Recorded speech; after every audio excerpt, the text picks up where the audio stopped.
Radhe Radhe everyone, आप देख रहे हैं सीरियल स्यापा, जहां पर हम देते हैं राधा कृष्ण की पूरी स्टोरी अपडेट। आज रात के एपिसोड में दिखाया जाएगा कि क्षीर सागर में श्री गणेश की एंट्री हो जाएगी और वो नारायण भगवान से कहते हुए नजर आएंगे कि मुझे बहुत भूख लग रही है मामा श्री, और कुछ भी खा सकता हूँ, मैं कुछ भी पी सकता हूँ, इसीलिए मैं क्षीर सागर का समस्त दूध पी जाऊँगा।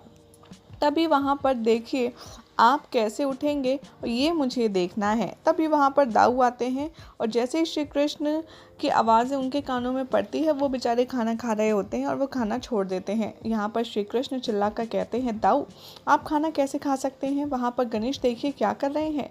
दाऊ जैसे ही मना करने के बाद अचानक से देखते हैं, वो देख कर शॉक्ड हो जाते हैं और वो भागते हुए जाते हैं और नारायण के सामने पहुँच जाते हैं और वहाँ गणेश से कहते हैं कि अरे अरे अरे, ये क्या कर रहे हैं आप बाल गणेश? समस्त क्षीर सागर का यदि आप दूध पी जाएंगे तो सृष्टि का संतुलन बिगड़ जाएगा, आप ऐसा अनर्थ मत कीजिए। गणेश जी कहते हैं, अरे मैं आपको इसलिए ऐसा करने के लिए कह रहा हूँ क्योंकि देखिए ऐसा मैं करूँगा तो मामा श्री की नींद खुल जाएगी, आपका वचन भी नहीं टूटेगा और मेरा काम भी हो जाएगा। यहाँ पर बार बार बलराम दाऊ श्री गणेश को मना करते हैं, जिसे सुनकर बाल गणेश कहते हैं, आप बड़े लोगों की समस्या क्या है? पहले पिताश्री त्रिशूल देने से मना करते हैं, मामा श्री यहाँ पर सुदर्शन देने से मना करते हैं और आप अब मुझे उन्हें उठाने से मना कर रहे हैं। आखिर आपकी परेशानी क्या है? एक यही उपाय है, या तो आप इन्हें उठा दीजिए, अन्यथा मैं संपूर्ण क्षीर सागर का दूध पी जाऊंगा और फिर इन्हें अपने आप उठना पड़ेगा। दाऊ यहाँ पर बहुत अपसेट होते हैं और कहते हैं, मैं तो आपसे लड़ भी नहीं सकता, मैं तो कुछ कर भी नहीं सकता, आखिर मैं क्या करूँ, कैसे कान्हा की नींद टूटने से बचाऊँ? तभी वहाँ पर देवतागण प्रकट हो जाते हैं और हाथ जोड़कर यहाँ बाल गणेश से विनती करते हैं और कहते हैं, देखिए बाल गणेश आप ऐसा मत कीजिए, यदि आप ऐसा करेंगे तो सृष्टि के संतुलन के बारे में तो सोचिए।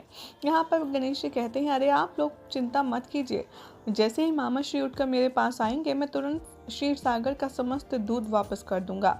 देवता कहते हैं कि नहीं, ऐसे तो नारायण को निंद्रा में से उठाना भी उचित नहीं है, आप ये विचार त्याग दीजिए। यहाँ पर बलराम दाऊ भी कहते हैं, हाँ बाल गणेश आप मान जाइए, अन्यथा हमें मजबूरी में आपसे बलपूर्वक बात करनी पड़ेगी, जो हम नहीं चाहते। गणेश जी मन ही मन कुछ कहते हैं और कहते हैं कि इतने सारे देवता गणों से दुश्मनी लेना अच्छी बात नहीं है, एक काम करता हूँ मैं वहाँ से चला जाता हूँ। और वहाँ पर सबको नमन करके वो चले जाते हैं। बलराम दाऊ कहते हैं कि चलो, आखिर ऐसा आप लोगों के चलते हुआ तो कम से कम वो मान तो गए। यहाँ पर कान्हा से मनी मन बात करते हैं और यहाँ पर कान्हा कहते हैं, यानी कि जो नारायण है वो कहते हैं कि अब आप यहीं रहिए और मेरे पहरा दीजिए ताकि मेरी नींद में कोई खलल ना पड़ पाए। बलराम दाऊ इधर उधर घूम रहे होते हैं, जिसे देख कर गणेश जी बहुत अपसेट होते हैं। वो कहते हैं कि अरे बड़े मामा श्री जब तक जाएंगे नहीं तो मैं मामा श्री की निंद्रा कैसे भंग करूँगा, मैं क्षीर सागर का समस्त दूध कैसे पीऊँगा। यहाँ बलराम दाऊ कृष्ण से कह रहे होते हैं कि श्री नारायण मुझे इतनी भूख लगी है, आखिर मैं क्या करूं। तभी उनकी नज़र पड़ती है बाजू में रखी एक थाल पर, जिसमें खूब सारे लड्डू होते हैं। ये देखकर बलराम दाऊ बहुत खुश हो जाते हैं। वो खुशी खुशी के मारे कहते हैं कि मुझे पता है मेरा कान्हा मुझसे अत्यंत प्रेम करता है, वो अपने बलराम को भूखा देख ही नहीं सकता। ज़रूर ये व्यवस्था श्री कृष्ण ने ही की होगी। वो ज़मीन पर बैठकर लड्डू खाने लगते हैं। एक के बाद एक सारे लड्डू खा के उनका पेट इतना भर जाता है कि फिर उन्हें आलस और नींद आने लगती है। बलराम दाऊ कहते हैं कि मैं तो यहीं हूँ और वैसे भी बाल गणेश तो अब चले गए हैं, मैं एक काम करता हूँ, थोड़ा विश्राम कर लेता हूँ। जैसे ही बाल गणेश के सामने बलराम दाऊ विश्राम करते हैं, सो जाते हैं। बाल गणेश चुपके से अपनी सूंड डालते हैं क्षीर सागर में और वहाँ का सारा दूध पी जाते हैं। जैसे ही बलराम दाऊ की नींद खुलती है, वो देखकर शॉक्ड हो जाते हैं और कहते हैं कि अरे समस्त क्षीर सागर का दूध यानी कि बाल गणेश पी गए, आखिर ऐसा उन्होंने क्यों किया। उधर दिखाया जाता है कि बलराम दाऊ के इस चकमे को देकर के जो दूध पिया होता है श्री गणेश ने, वो हजम नहीं होता है और उनके पेट में दर्द हो जाता है और वो बहुत ही ज़्यादा मुश्किल से चल पाते हैं। इधर जो बलराम दाऊ हैं वो अपनी शक्ति का प्रयोग करके श्री गणेश को ढूंढने की कोशिश करेंगे, लेकिन उन्हें दिखाई नहीं देगा। उसके पश्चात वो नारायण के आगे हाथ जोड़ेंगे और कहेंगे कि मुझे बाल गणेश कहीं भी दिखाई नहीं दे रहे हैं अपनी शक्तियों से भी, या तो अब आपको उठना पड़ेगा या फिर आप मुझे कोई मार्ग दिखाइए। यहाँ पर श्री कृष्ण जो नारायण स्वरूप में होते हैं वो बलराम दाऊ से कहते हैं कि यदि बाल गणेश को आप ही नहीं ढूंढ पाए तो कौन ढूंढ पाएगा। तभी वो शेषनाग में अपनी शक्तियाँ प्रवाहित करते हैं और फिर एक बार फिर से ढूंढने की कोशिश करते हैं, जहाँ पर उन्हें पता चल जाता है कि बाल गणेश कहाँ हैं। वो समझ जाते हैं कि बाल गणेश अभी कैलाश की ओर प्रस्थान कर रहे हैं और वो सीधा वहीं का रुख कर लेते हैं। उधर दिखाया जाएगा कि बाल गणेश इतना ज़्यादा दूध पी चुके होते हैं कि उनके पेट में दर्द होने लगता है। यहाँ पर महादेव श्री नारायण से कहते हैं कि अब बताइए आप क्या करेंगे। अब तो आपको उठना ही पड़ेगा, क्योंकि बाल गणेश तो समस्त क्षीर सागर का दूध पीकर कहीं छुप गए हैं। और यहाँ पर बाल गणेश के सामने सारे जो प्रेत गण है वो आएंगे और कहेंगे कि महादेव हर जगह तो शांति है, लेकिन ऐसा प्रतीत होता है कि कहीं कोई तो आपदा हुई है, कहीं कोई तो परेशानी अवश्य आई है।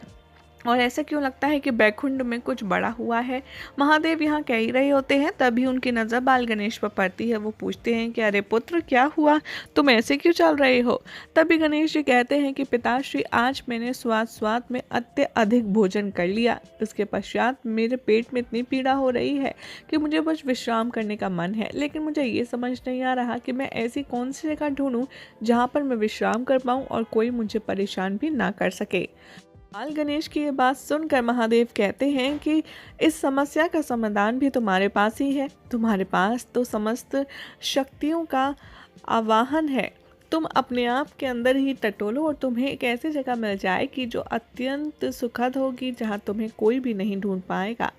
बाल गणेश उधर उधर देखते हैं, उन्हें नजर आती है पार्वती माता, जो कि कुछ काम कर रही होती है और उनका आंचल लहरा रहा होता है।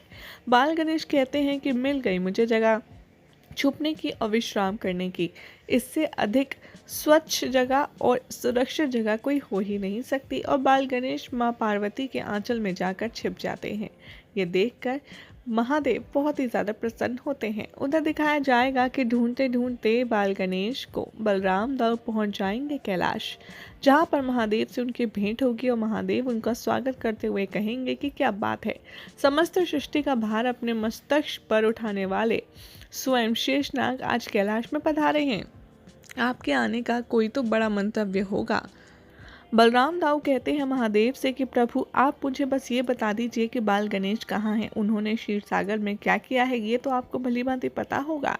और यदि समस्त सृष्टि का संतुलन बिगड़ गया, क्षीर सागर में दूध पुनः वापस नहीं किया गया, तो उसकी शोभा तो बिगड़ ही रही है बैकुंठ की, लेकिन साथ ही साथ सबके लिए परेशानी भी हो जाएगी। इसलिए मैं आपसे विनती करता हूँ कि आप मेरी सहायता कीजिए। कान्हा ने तो सहायता करने से मना कर दिया है, कम से कम आप तो कीजिए, वरना मैं सच में रो दूंगा।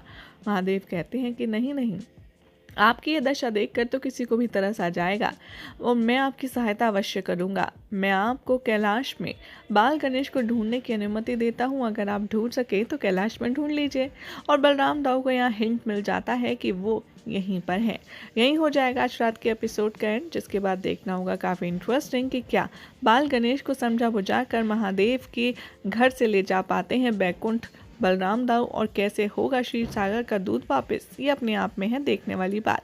पहले ऐसी मज़ेदार अपडेट के लिए हमारे चैनल सीरियल स्यापा को सब्सक्राइब करें और इस वीडियो को लाइक शेयर करना ना भूलें।